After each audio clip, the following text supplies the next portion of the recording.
प्रार्थना करें। सर्वशक्तिमान दयालु पिता परमेश्वर, आपने हमसे वादा किया है कि जहां 2 या 3 मेरे नाम से इकट्ठे हों, मैं उनका मांगा वर दूंगा। इस समय हम सपरिवार आपके पवित्र वेदी के निकट आते हैं, हमारे मनों को शुद्ध कर कि आत्मा की सच्चाई से हम आपकी आराधना स्तुति कर सकें, हमारे प्रभु यीशु ख्रिस्ट के द्वारा। आमीन।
हेलो, आप सभी को यीशु सहाय परमेश्वर पिता का धन्यवाद हो आज के इस दिन के लिए।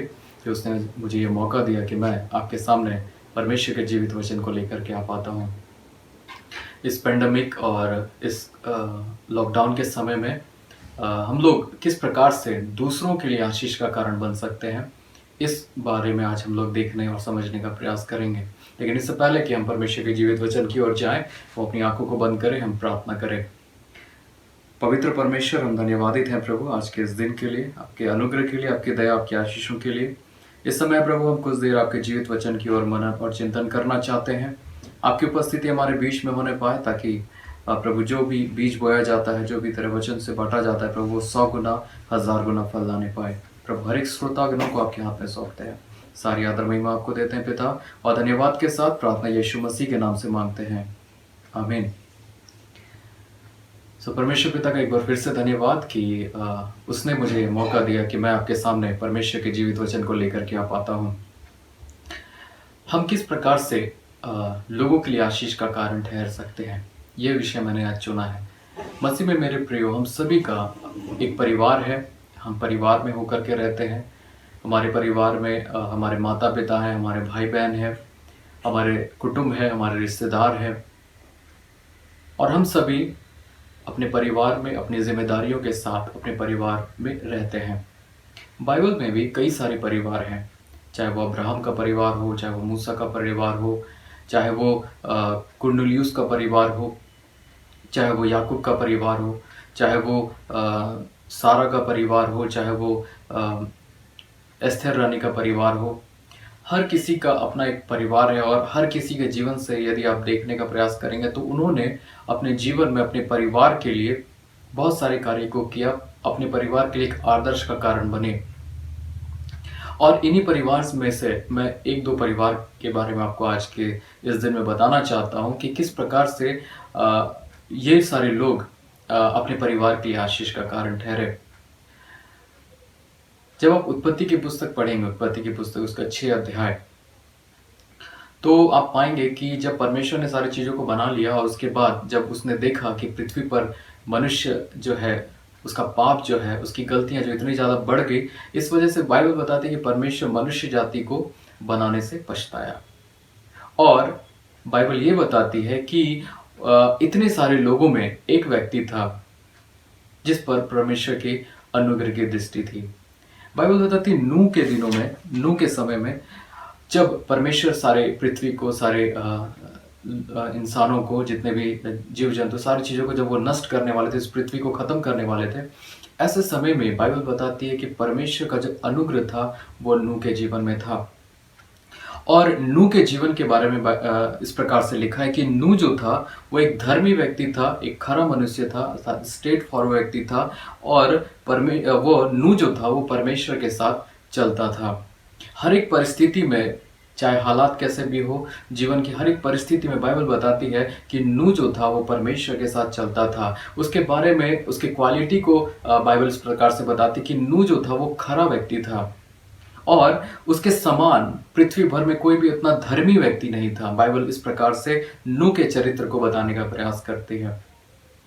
और जब आप आगे देखेंगे तो आप पाएंगे कि भजन संहिता में इस प्रकार से लिखा है कि धन्य है, क्या ही धन्य है वो पुरुष जो दुष्टों की युक्ति पर नहीं चलता, और ना पापियों के मार्ग पर खड़ा होता, और ना ठट्ठा करने वाले की मंडली में बैठता, परंतु वह तो यहोवा की व्यवस्था से प्रसन्न हो रहता और उसकी व्यवस्था पर रात और दिन ध्यान करते रहता। अर्थात नूह एक ऐसा व्यक्ति था जो रात और दिन परमेश्वर के साथ चलता था। नूह जो एक ऐसा व्यक्ति था जो अपने जीवन को परमेश्वर के साथ बिताना ज्यादा पसंद करता था। और ऐसी परिस्थिति में जब परमेश्वर इस पूरे संसार को खत्म करने वाले थे, बाइबल बताती कि परमेश्वर का जो अनुग्रह था वो नूह के जीवन में था। और नूह को परमेश्वर ने एक जिम्मेदारी दी कि वो सृष्टि के कुछ कुछ चीजों को, जो जंतु हैं, प्राणी हैं, उसको बचाए, और साथ ही साथ वो अपने परिवार को भी बचाए। मसीह में मेरे प्रियो, नूह के कारण से, नूह के धर्मी होने के कारण से, नूह के परमेश्वर के साथ होने के कारण से, नूह के आज्ञाकारी होने के कारण से, नूह के परमेश्वर के साथ चलने के कारण से परमेश्वर ने उसके परिवार की रक्षा रखवाली की। बाइबल बताती है कि नूह जो है वो अपने बेटे के साथ, अपनी बहुओं के साथ, अपनी पत्नी के साथ उस नाव पर चढ़ गया और नूह के कारण से ही उसका परिवार बच गया। नूह के कारण से सृष्टि के कुछ जीव जंतु बच गए। नूह के धर्मी होने की वजह से, नूह के आज्ञाकारी होने की वजह से, नूह के परमेश्वर के साथ चलने की वजह से उसका परिवार, उसका घराना बच गया। उसी प्रकार से यदि हम एक और परिवार को देखें, नूह के परिवार के साथ साथ यदि हम अब्राहम के परिवार से देखें तो आप पाएंगे कि अब्राहम जो था उसको परमेश्वर ने चुना था, उसको ब्लेस किया था परमेश्वर। और बाइबल बताती है एक समय आया जब परमेश्वर सदोम और अमोरा को जब नष्ट करने वाला था, जब वो सदोम और अमोरा को खत्म करने वाला था, वहां पर लुत और वो अपनी पत्नी के साथ उस स्थान पर था। और जब परमेश्वर सारी चीजों को खत्म करने वाला था, और इस बीच में जब आप पढ़ेंगे तो आप पाएंगे कि परमेश्वर के साथ अब्राहम का कन्वर्सेशन होता है, बातचीत होता है, और वो परमेश्वर को कहता है कि प्रभु यदि 50 लोग होंगे तो क्या तू उस स्थान को खत्म कर देगा, या 20 लोग होंगे, अगर वहां एक भी धर्मी होगा तो क्या तू उस स्थान को छोड़ देगा। परमेश्वर कहता है हाँ, यदि एक व्यक्ति भी होगा तो मैं उस स्थान को छोड़ दूंगा। और उस स्थान पर लुत जो था वो सदोम और अमोरा में था, उस पाप की जगह में, उस ऐसे जगह में जिसको परमेश्वर पसंद नहीं करता था, एक ऐसे जगह में था जो परमेश्वर की नजर में खत्म होने वाला जगह था, जिसको परमेश्वर नष्ट करने वाला था। वो सदोम और अमोरा का स्थान, वो पाप का स्थान, वो सारे लोग जो परमेश्वर के विरोध में थे, ऐसे स्थान पर लुत और वो अपनी पत्नी और अपने बच्चों के साथ था। ऐसी परिस्थिति में अब्राहम जो है वो परमेश्वर से बातचीत करता है और फिर वो उसको बचाने के लिए जाता है, वो लुत को बचाने के लिए जाता है। अब्राहम लुत को बचाने के लिए जाता है और लुत और उसके परिवार को लेकर के वहां से वापस आता है। मेरा कहने का मतलब है, अगर आप इसके रिलेशनशिप को देखेंगे अब्राहम और लुत के जीवन से, तो आप पाएंगे कि अब्राहम जो है वो चाचा है और लुत जो है वो भतीजा है। अर्थात एक चाचा के विश्वास के कारण से, अब्राहम के विश्वास करने के कारण से, अब्राहम के परमेश्वर के चलने के कारण से परमेश्वर ने लुत के जीवन में काम किया। अर्थात एक चाचा के कारण से एक भतीजा बच गया, एक चाचा के विश्वास के कारण से एक भतीजा बच गया। आज के समय में मसीह में प्रियो, जब हम देखते हैं अपने परिवारों को, अपने घरों को देखते हैं, तो कई बार आप देखेंगे कि आज के समय में हम लोग गॉसिप करते हैं, हम लोग बातचीत करते हैं अपने चाचा के बारे में, अपने परिवारों के बारे में, जो हमारे रिश्तेदार हैं उनके बारे में बात करते हैं, लेकिन कई बार हम उनके लिए आशीष का कारण नहीं ठहरते हैं। आज कितने चाचा लोग हैं जो अपने भतीजे के लिए, अपनी भतीजी के लिए प्रार्थना करते हैं। आज कितनी चाची लोग हैं जो अपने भतीजी के लिए प्रार्थना करती है, अपने भतीजा के लिए प्रार्थना करता है। आज कितने सास ऐसी हैं जो अपनी बहुओं के लिए प्रार्थना करती है, या ऐसी कितनी बहुएं हैं जो अपने सास के लिए प्रार्थना करती है। आज ऐसे कितने बाल बच्चे हैं जो अपने माता पिता के लिए प्रार्थना करते हैं। अर्थात कहने का मेरा मतलब है कि हम किस प्रकार से, हम विश्वास के कारण से, जब हम विश्वासी हैं, जब हम प्रभु में चलने वाले लोग हैं, तो हम किस प्रकार से अपने परिवार के लिए आशीष का कारण ठहरते हैं।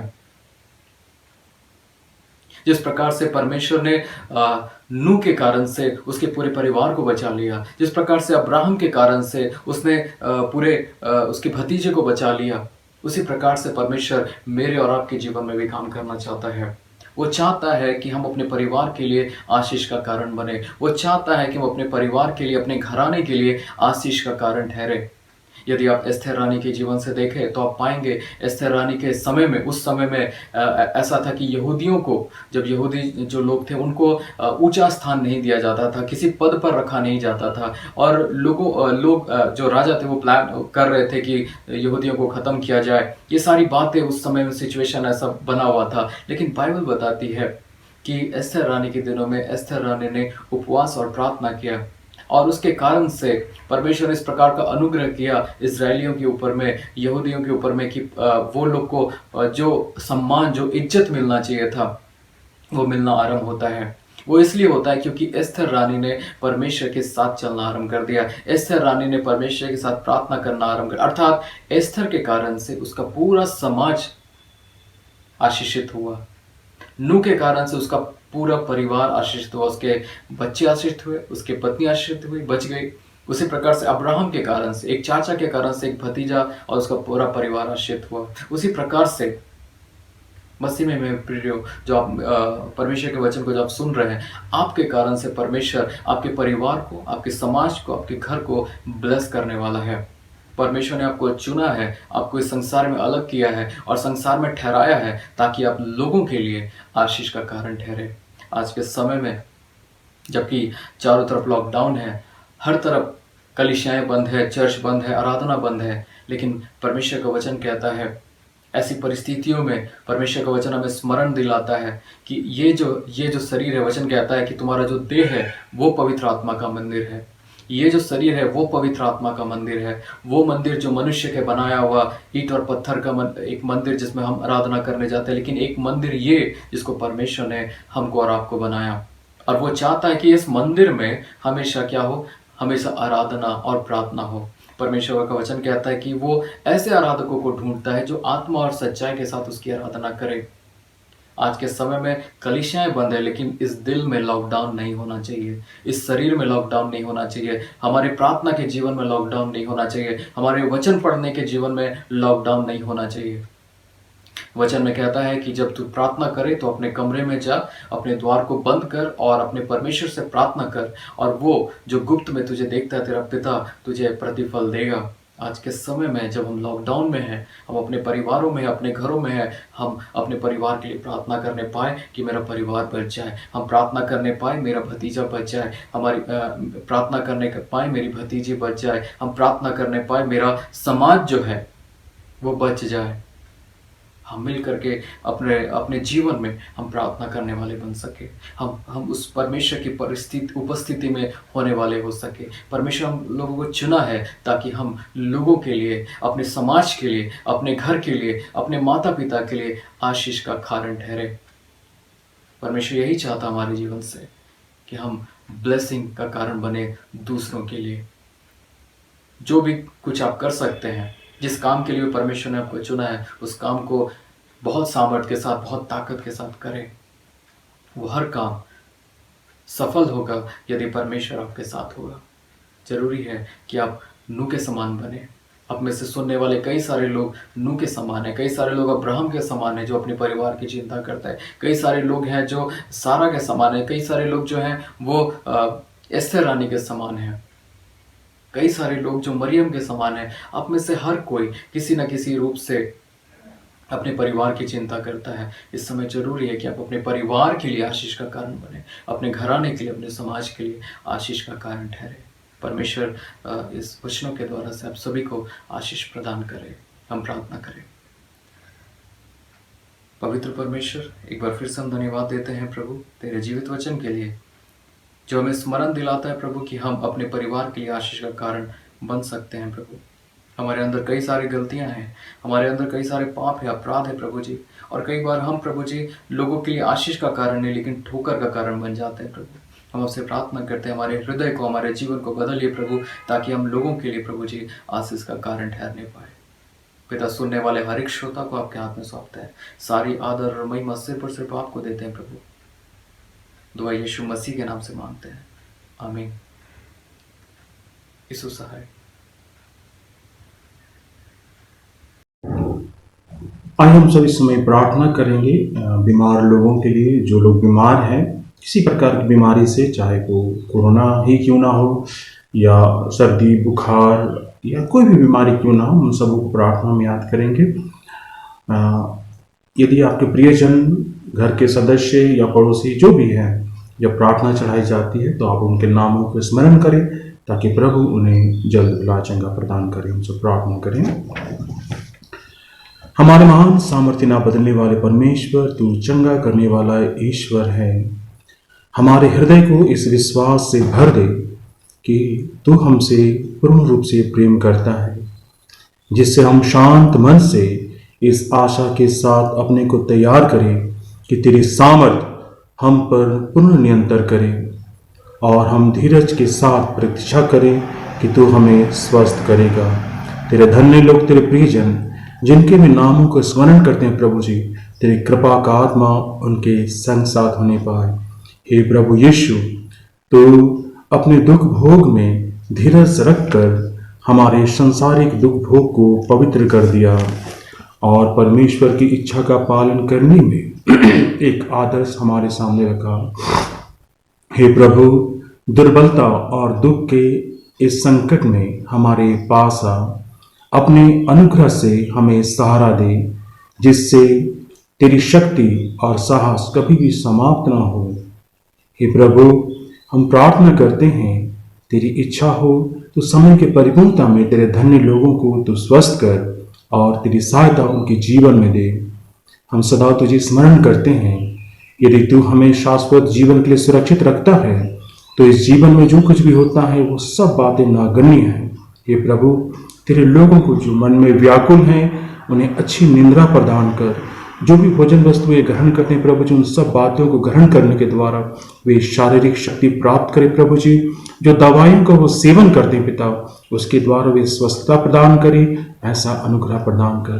पिता, तेरे लिए कोई कार्य असंभव नहीं, तो हर एक असंभव कार्य को संभव करने वाला ईश्वर है। जब तो मनुष्य बनकर प्रभु यीशु के नाम से इस पृथ्वी पर चला फिरा, तूने कई सारे लोगों को चंगाई दी प्रभु जी, छूकर और बोलकर। हम पूर्ण विश्वास के साथ तेरे समक्ष आते हैं, तेरे धन्य लोगों को जो मन की व्याकुलता में, शरीर के कष्ट से या अन्य बातों से ग्रसित है प्रभु, तू यहोवा राफा चंगा करने वाला परमेश्वर है।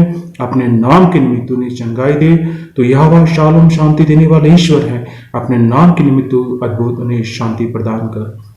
सारा आदर तुझे को समर्पण करते हुए यह प्रार्थना हम तेरे बेटे, हमारे उद्धारकर्ता, मुक्तिदाता प्रभु यीशु के नाम से पूरे विश्वास के साथ मांगते हैं। इसे सुन और अनुग्रह से ग्रहण कर। आमीन।